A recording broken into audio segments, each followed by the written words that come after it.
என்றால் என்ன? இது உடலின் நோய் எதிர்ப்பு மண்டலம் தவறுதலாக சருமத்தை தாக்கும் ஒரு தடுப்பாற்றல் ஆட்டோமியூன் நோய். இதனால் தோலில் மென்மையான நீருக்கு குளங்கள் ஏற்படும். இது தொற்று நோய் அல்ல, மற்றவர்களுக்கு பரவாது. காய பராமரிப்பு wound care கட்டு புண்கள் மீது ஓட்டாத நான் ஸ்டிக் மென்மையான கட்டுகளை பயன்படுத்தவும்.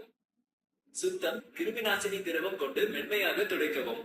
தவிர்க்க தோலை தேய்க்கவோ அல்லது வலுக்கட்டாயமாக பீத்து எடுக்கவோ கூடாது. வீட்டில் கவனிக்க வேண்டியவை: ஆடை தளர்வான பருத்தி காட்டன் ஆடைகளை அணியவும். உணவு வாய்ப்புண் இருந்தால் காரமான கடினமான உணவை தவிர்க்கவும். மருந்து ஸ்டீராய்டு போன்ற மருந்துகளை மருத்துவர் ஆலோசனையின்றி நிறுத்தக்கூடாது. எச்சரிக்கை அறிகுறிகள்: உடனே மருத்துவரை அணுகவும். காய்ச்சல், புண்களில் சீழ் அல்லது துர்நாற்றம், அதிகரிக்கும் வலி, திடீரென உடல் முழுவதும் புதிய கொப்புளங்கள் தோன்றுதல். சரியான சிகிச்சை மற்றும் முறையான பராமரிப்பு மூலம் இந்நோயை கட்டுப்படுத்த முடியும். உங்கள் மருத்துவரின் ஆலோசனைகளை தவறாமல் பின்பற்றவும்.